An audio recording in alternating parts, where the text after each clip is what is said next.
Today we will be practicing drawing trees and cars. These are known as entourage in our architectural scene, also things like street lamps, benches, but we will be focusing on the cars and trees today. If you look at your Architecture and Cityscapes book, there's a lot of examples. This one's good. It's got both the cars and the trees in both of these scenes. But notice there's simple outline, very little detail. Think about your negative space, how the branches meet the sky, what the outline is of the car, and then add minimal lines throughout to show a little more of the contours of the shape.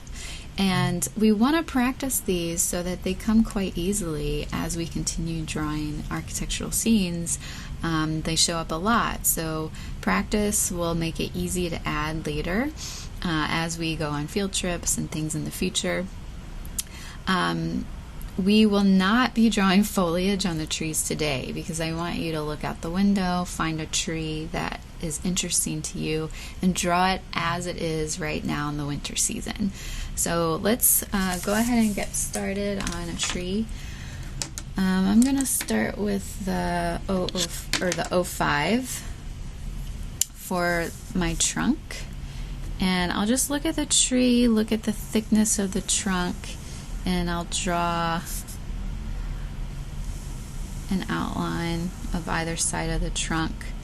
You always want to add a ground line as well, because everything is grounded, everything touches the ground. As you reach the sky, you'll notice the branches, or the main trunk starts branching off.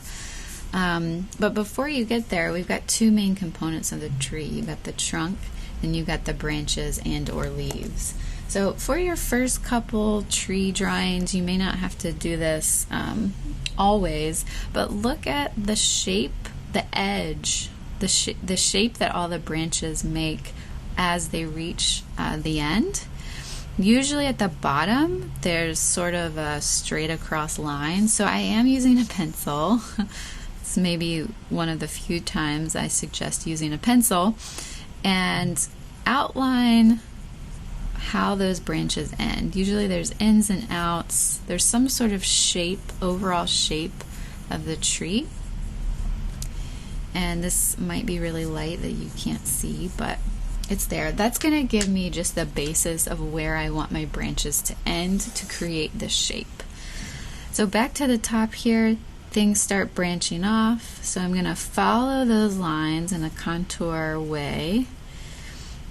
And there's still, I'm looking at now the secondary branches, the large branches. What overall shape do they have? And see how they start to taper together towards the end. So I'm going to look all the way through at the largest branches and start to get the main shape of the branches in.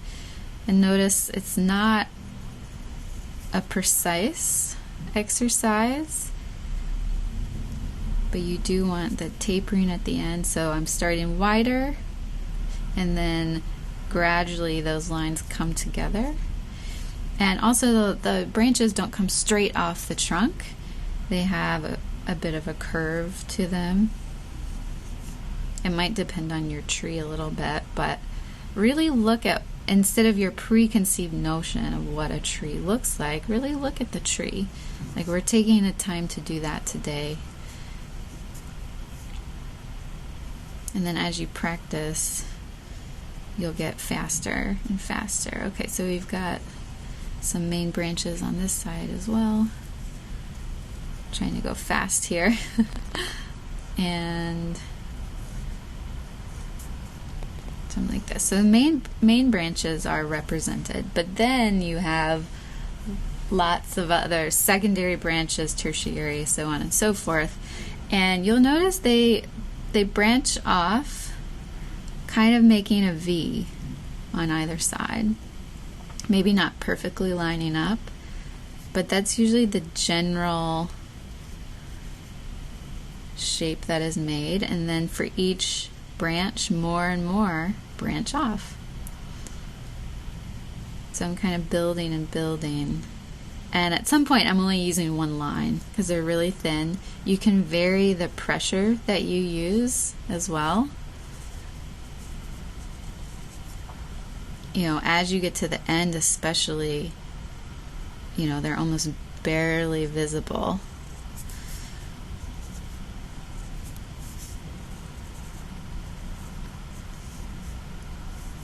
So work lightly, quickly, and you're reaching those branches to that outline that you created. All the way around.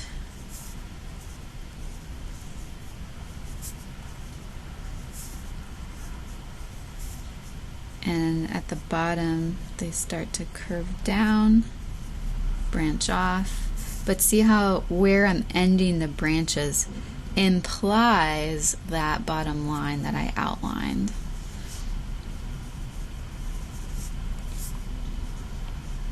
So this is starting to look pretty full on this side. I'm going to stop here just for time, but I would continue around the other side. But we want to add a bit of watercolor. Keep it simple. Use the largest brush you can to fill in the watercolor. That makes things quicker. So when you're adding a quick bit of watercolor, that's good advice. I will advise against just pulling a brown from your palette, because this is not usually the color, exactly the color that you're looking for. So you want to mix some colors. So over here I've got that burnt umber that I just showed you, but I'm mixing black with it because that's what I see. I see a darker brown. I also have some snow that I'm looking at. That's kind of gathered on the side of the tree, on some of the branches, and then certainly on the ground. So look at where that is, and then I'm just gonna leave the white for the snow. The white is the snow.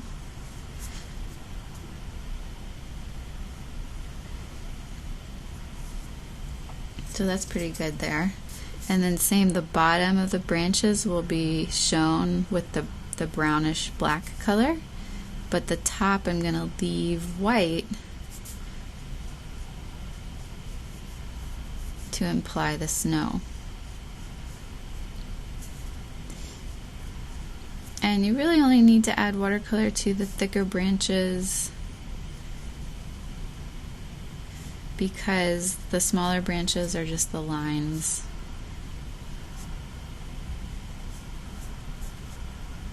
So pretty simple, just to add those few touches.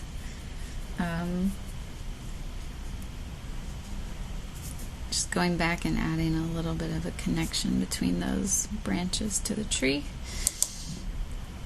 All right, now for the snow. If you really look at it, it leans toward a grayish, bluish tone, but really, really light blue. So that means you want to add a lot of water. See how light this blue is? It's a little bit of pigment and a lot of water. I pulled in a little bit of the black as well. So it's a grayish blue. Now starting here, because this is still drying, so I'm going to start at the ground and just lightly add a few strokes to imply that glistening snow color. Lots of water, just a little bit, so that when it dries you get an interesting snowy, but leave white of the paper. Notice I'm not soaking the paper. Leave the white of the paper. And then once things are dry up here on your branches, you can come back and add a little bit of that bluish hue. Again, not filling, just touches throughout on the white of the paper that you left for the snow. Now for the car, it's the same basic principle. Think about the contour lines, the shape that's being formed by the car. You may have a preconceived notion of what you think the shape of the car will be. But that's why you need to use your observational skills and really look between what you're drawing and the subject very, very often. So I'm drawing a car that's parked and the hood is facing me. And it can be quite challenging to draw the cars in this way, especially in the snow. So this is the top of the hood, or the top of the car. Now the hood. So I'm really looking back and forth, creating this contour line around the car. Now I'm looking at, in relationship to the top, where does the front end? So I'm creating a little marker there. So look at the relationships between what you've drawn and where you're headed. Where is the tire in relation to that? I've got the window coming down, front hood coming more like this, and then that wheel is about like that. This one's partially covered in snow. Back.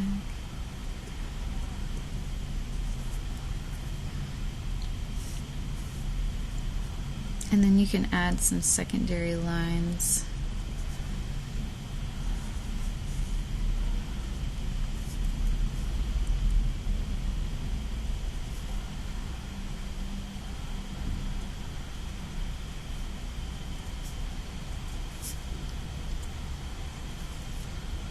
So we're going for simple outlines, not much more detail than this. Now adding a bit of context could help, so that ground line,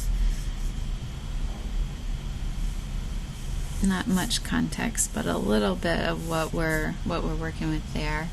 And then you can certainly add watercolor as well, and even that snowy